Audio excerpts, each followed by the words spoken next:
Have you ever slowly stopped doing something without even realizing it? Not suddenly, not with a clear decision, but little by little, until one day it's gone and you don't even remember when it changed. That's how it happened with me. I didn't decide to stop calling home. I didn't say, I won't call anymore. There was no argument, no dramatic moment, no clear reason, just life, busy days, long hours, small responsibilities that kept growing, and calls that became shorter, less frequent, easier to delay. At first, I called every week. It was a habit, a simple one. Sunday evening, same time, same quiet routine. I would sit somewhere comfortable, take a breath, and press the call button. My mother would answer, almost always on the first ring. Hello. Her voice was warm, familiar, steady. How are you? She would ask, and I would answer, I'm good. Sometimes I was, sometimes I wasn't, but that was the answer I gave. Because it was easy, because it was enough. We talked about simple things, work, weather, food, small details that didn't carry too much weight. She would tell me about the house, about neighbors, about things that felt far away from my life now. I listened, I responded, I smiled, even though she couldn't see it. And after a while, we would say goodbye. Take care, she would say. You too, I would reply. And that was it. Simple, predictable, comfortable. But over time, something changed. The calls became shorter, 10 minutes, then 5, then sometimes just a few sentences. I'm busy today. I'll call you later. I'll call next week. And sometimes I didn't. At first, I noticed it. I told myself, this is temporary. I'll call more when things slow down. But things didn't slow down. They never do. Life doesn't pause and wait for us to reconnect. It just continues. And slowly, calling home became something I thought about, but didn't always do. The space between calls grew, 1 week, then 2, then longer. And each time it felt a little easier to wait, a little easier to say, tomorrow. I'll do it later.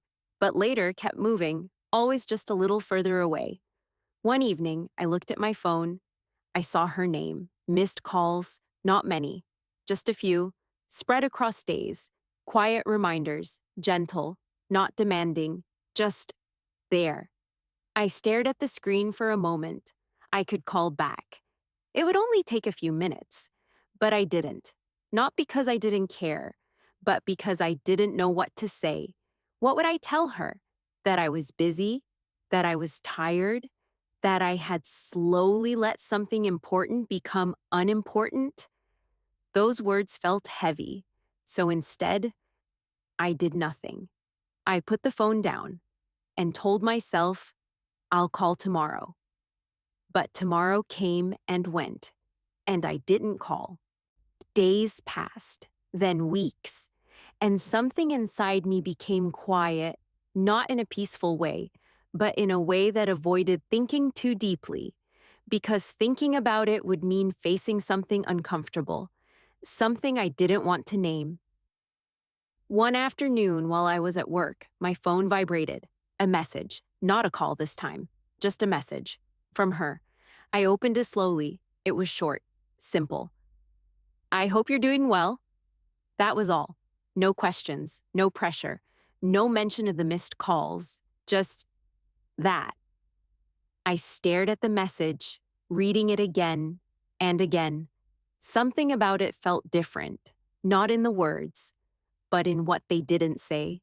There was space in that message, a quiet space. And in that space, I felt something I hadn't allowed myself to feel before, a small sense of distance, not from her, but from something I used to be, the person who called every week, the person who didn't need a reminder, the person who didn't wait. I closed my phone, and for the first time, I didn't tell myself, I'll call tomorrow.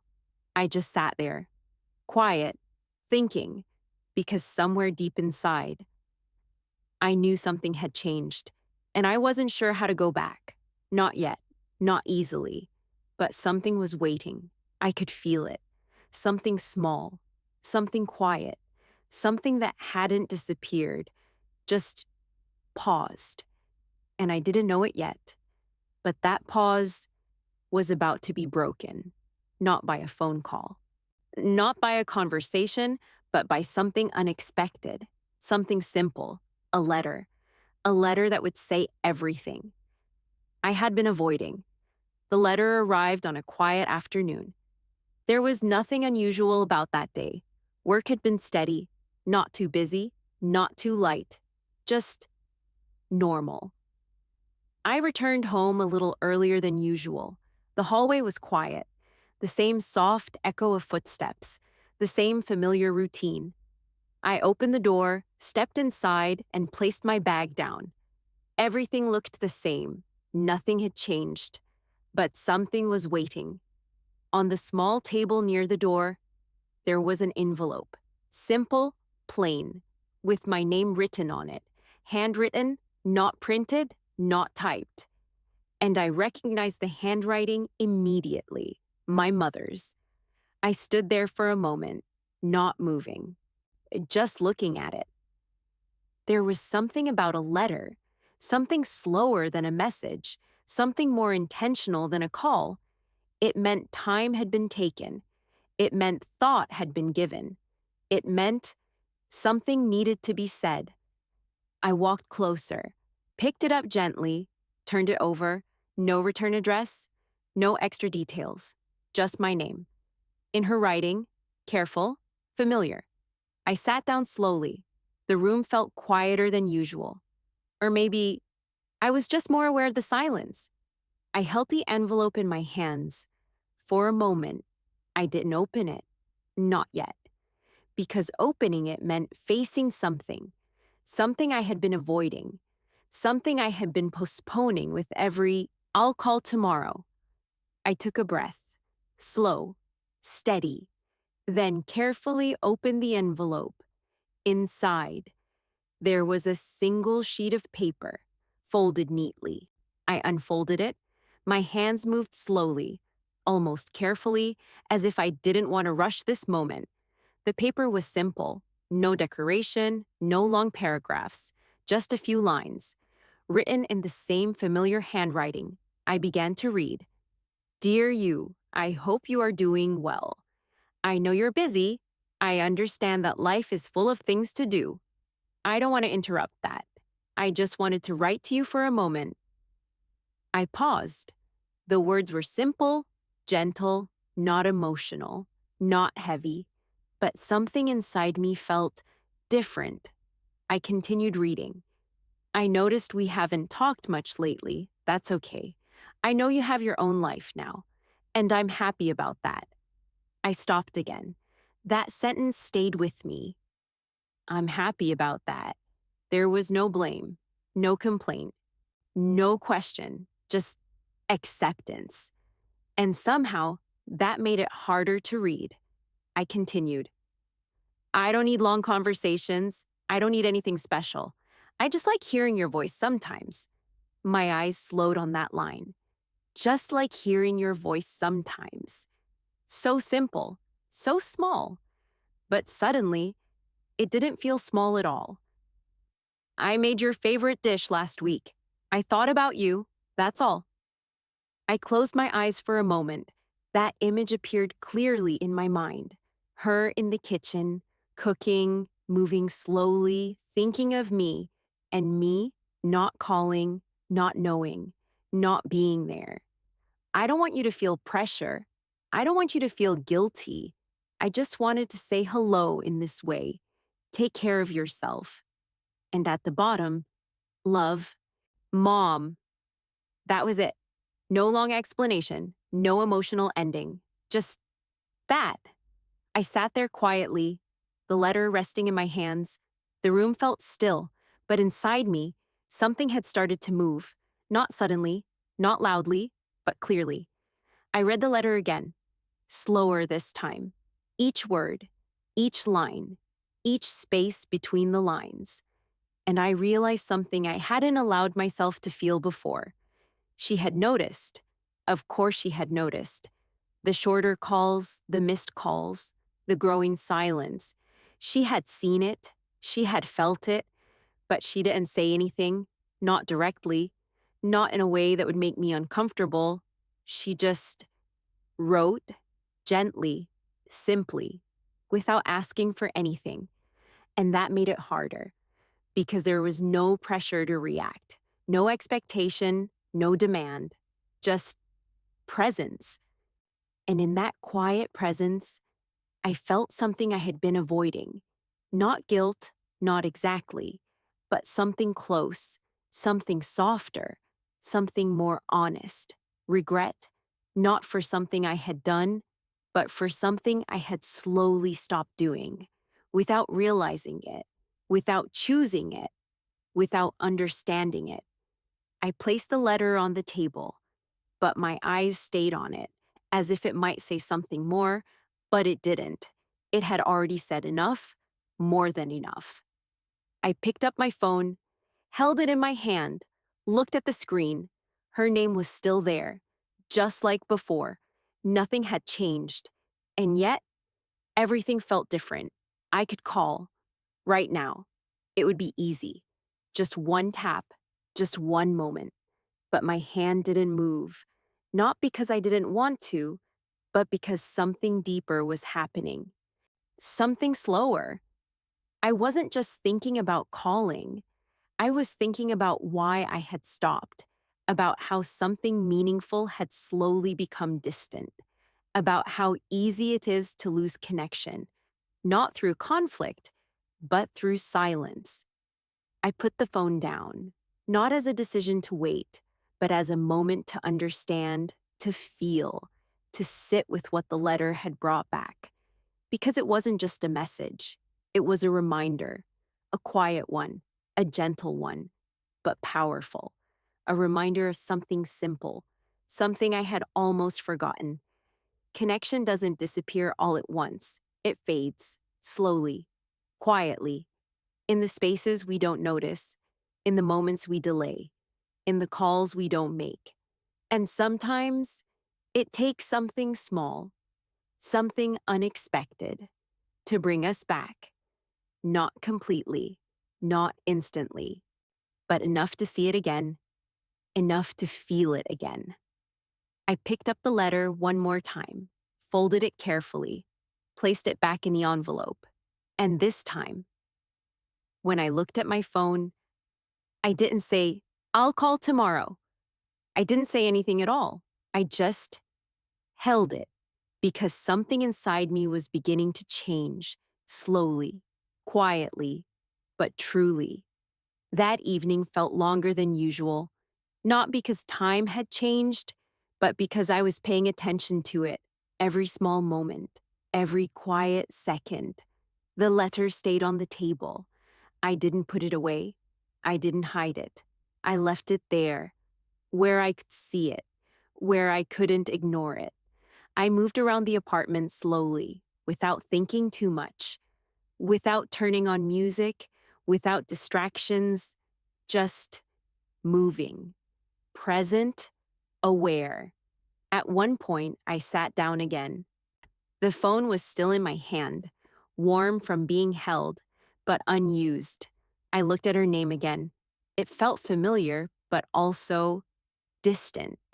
Not because of her, but because of me, because of the space I had allowed to grow, quietly, slowly, without noticing. I thought about the letter again, about each line, each simple sentence. There was no pressure in it, no request, no question. And yet, it said more than any missed call ever could. I asked myself something I had been avoiding. Why didn't I call? Not just today, not just this week, but over time. Why did something so simple become something I delayed? The answer didn't come immediately. It wasn't clear. It wasn't easy. But slowly, pieces began to appear. I was busy. Yes, that was true, but not the whole truth. I was tired. Also true, but still not enough. And then something deeper surfaced, something quieter, something I hadn't said out loud. Calling home made me feel something, something I didn't always want to face. It reminded me of distance, not just physical distance, but emotional distance too. It reminded me that life had changed, that I had changed, that things were no longer the same as before. And sometimes it felt easier to stay in my current world, to focus on what was in front of me, to avoid looking back, not because the past was painful, but because it felt far. And calling home brought that distance into focus, made it real, made it present. So instead, I delayed. I told myself, I'll do it later. But later became silence, and silence became distance. I sat there, holding that thought, letting it settle, not judging it, not pushing it away, just understanding it. Because sometimes we don't avoid things because we don't care. We avoid them because we do, and that makes it harder, not easier. I looked at the letter again. That one line stayed in my mind. I just like hearing your voice sometimes. Not every day, not for long, not perfectly, just sometimes. It sounded so simple, so easy, and yet I had made it complicated. I had turned something small into something distant. I stood up slowly, walked toward the window. The city outside was moving. Lights, cars, people going somewhere. Everyone in their own world. Busy, focused. And I realized I had become like that too. Always moving, always thinking about the next thing, the next task, the next responsibility. And in that movement, I had slowly let something important fall behind. Not because it wasn't important, but because it was quiet. And quiet things are easy to overlook unless something brings them back. Like a letter, I turned back toward the table, picked up the phone again. This time, I didn't hesitate as long, but I still didn't press call. Not yet. Because this moment wasn't just about calling. It was about something else, something deeper. It was about choosing to return, not just to a conversation, but to a connection, to a part of my life that had always been there. Even when I wasn't paying attention, I sat down again, took a slow breath, and asked myself one simple question. What am I really afraid of? Not calling, not talking, but the feeling behind it. The answer came quietly. I was afraid that things had changed too much, that the connection wasn't the same, that the silence had already created distance. But then I thought about the letter again. There was no distance in her words, no hesitation, no doubt, just openness, just presence, as if nothing had been lost, as if everything was still there, waiting. And that changed something inside me, because maybe the distance I felt was not between us. Maybe it was just within me, and maybe it could change right now, in this moment. I looked at the phone. My hand felt steadier, not rushed, not pressured, just ready. I pressed her name. The screen changed. The call started. The sound of it ringing filled the room. Soft, steady. Each ring felt longer than usual. Not because it was, but because I was feeling it. Present, aware. And then she answered. Hello? Her voice, the same as always. Warm, familiar, steady. For a moment, I didn't speak. Not because I didn't know what to say, but because I was feeling something. Something I hadn't felt in a long time. Not distance, not hesitation, but closeness. Simple, quiet, real. Hi, I said softly. There was a small pause. Then I heard it in her voice, a gentle shift. You called, she said, not surprised, not emotional, just noticing. Yes, I replied. I did. And somehow, that felt like the beginning. Not of something new, but of something returning. Slowly, gently, back to where it had always been. The conversation didn't start with big words. There was no long explanation, no apology, no emotional moment. Just a quiet beginning. How are you? She asked. The same question as always. Familiar, simple. But this time, it felt different. I'm okay, I said. Then I paused. And for the first time in a long time, I didn't stop there. I've been a little busy, I added. My voice was soft, careful, not because I was afraid, but because I was being honest. I understand, she said. No pressure, no judgment, just understanding. That word stayed with me because I had expected something else. Maybe a question, maybe a comment about not calling, maybe something that would make me explain myself. But there was nothing like that. Just space, just room to speak or not speak. And that made it easier. We talked about small things at first: work, daily life, simple details, the kind of conversation we used to have. But slowly, something shifted. Not suddenly, not clearly, just gradually. I found myself asking more, listening more, staying in the moment. Instead of thinking about when the call would end, I was thinking about what she was saying, really listening. At one point, she said, I made your favorite dish again. I smiled. You did? Yes, she said. I think I made too much. We both laughed softly. A small moment, but it felt warm, real. I wish I could try it, I said. You can next time you visit, she replied. Next time. That phrase stayed in the air, not as a plan, not as a promise, but as a possibility. And for the first time, it didn't feel far away. It felt reachable. We continued talking, not deeply, not emotionally, but comfortably, naturally, like something that had been paused was slowly playing again. At one point, there was silence. Just a few seconds, but this time, it didn't feel awkward. It didn't feel empty. It felt full because something had already been shared. Something had already connected us. You don't have to call for long, she said softly. I just like hearing your voice. That line again, the same one from the letter, hearing it now, in her voice, made it feel even more real.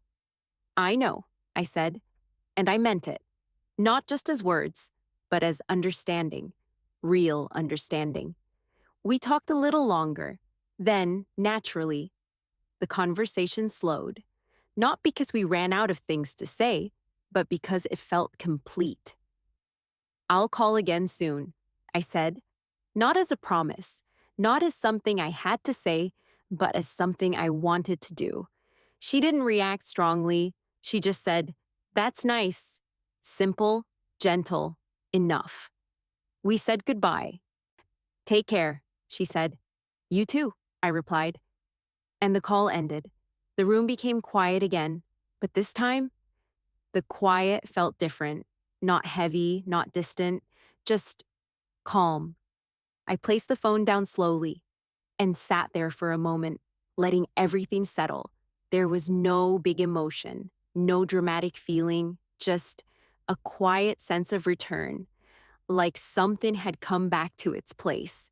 I looked at the letter on the table, still there, still simple, still unchanged. But now, it felt different too. Not just a message, but a bridge. A small, quiet bridge that had brought me back. I picked it up again, read it one more time. And this time, I didn't feel regret. I didn't feel distance. I felt gratitude. Because that letter didn't ask for anything. It didn't demand attention. It didn't create pressure. It just existed. And that was enough to make me stop, to think, to return. Later that evening, I made a small decision, not a big one, not something complicated, just something simple. I set a reminder on my phone, not as a rule, not as an obligation, but as a gentle nudge, a small reminder to pause, to reach out, to not let silence grow again without noticing. Because now I understood something clearly. Connection doesn't need perfection. It doesn't need long conversations. It doesn't need everything to be right. It just needs attention, small moments, simple effort, a willingness to stay present, even in a busy life, even in a changing world. I turned off the light later that night, lay down quietly, and for the first time in a long time, I didn't feel that quiet distance anymore. Not from her. Not from home, because I knew it was still there, waiting, patient, steady, just like her voice on the phone, just like her words in that letter. And now, I knew how to find my way back. The weeks after that call passed quietly. Nothing dramatic happened. Life didn't suddenly become easier. Work was still busy. Days were still full. Responsibilities didn't disappear. But something small had changed, something steady, something that stayed. I called again the following week. Not because I had to, not because of the reminder, but because I thought about it, and I wanted to. The call was short, simple, just a few minutes. How are you? I'm okay. What did you eat today? Something quick. Small things, nothing important. And yet, it felt important because I showed up, because I didn't wait, because I didn't let silence grow again. The next week, I called again.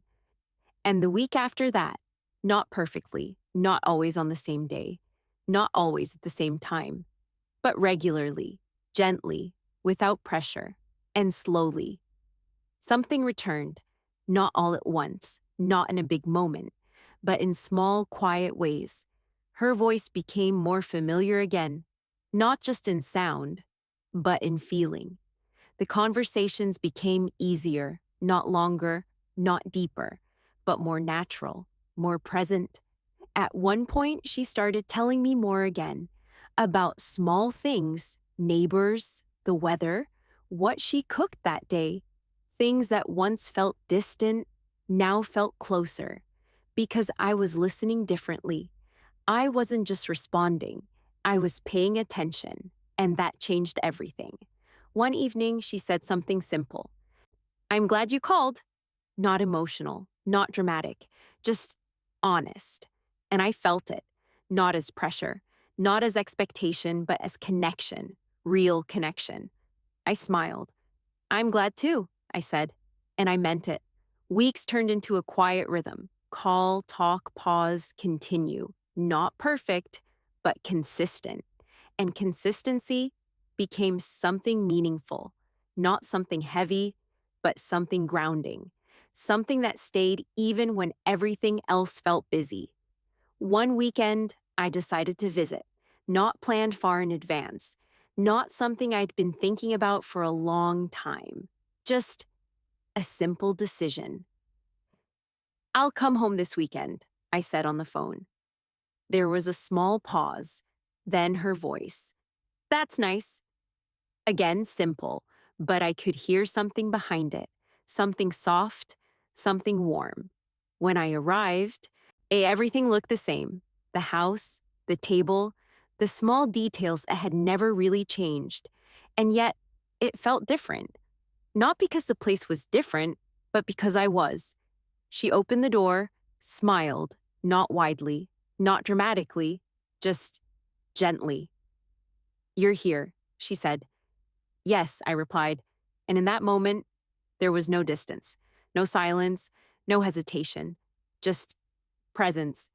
We spent the day together, doing simple things, cooking, cleaning, talking, not deeply, not emotionally, but naturally, comfortably, like something had been restored, not perfectly, but truly.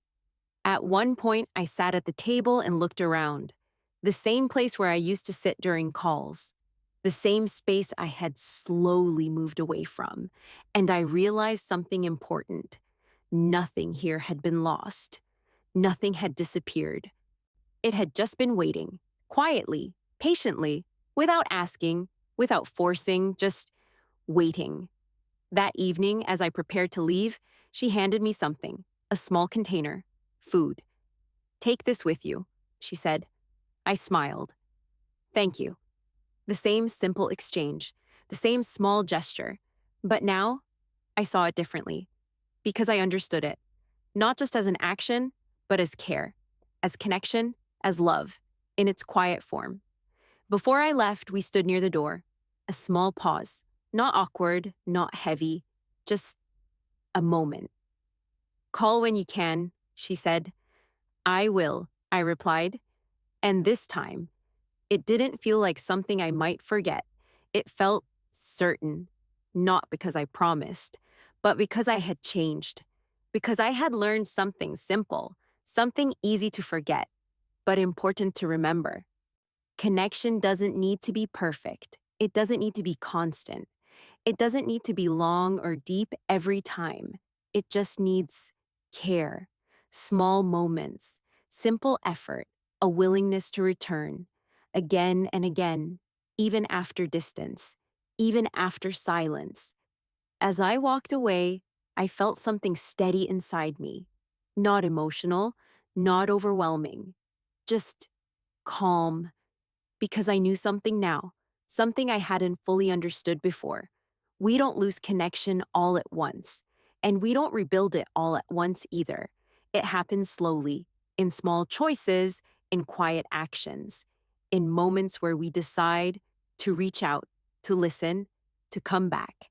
And sometimes all it takes is one small reminder, one simple letter to bring us back to where we belong. Thank you for listening. If this story felt familiar to you, if there's someone you haven't called in a while, maybe this is your moment. Not to say something perfect, not to fix everything, just to reach out, to say hello, to begin again. If you'd like to keep learning English through calm and meaningful stories like this, don't forget to subscribe to the channel. Take care, and I'll see you in the next story.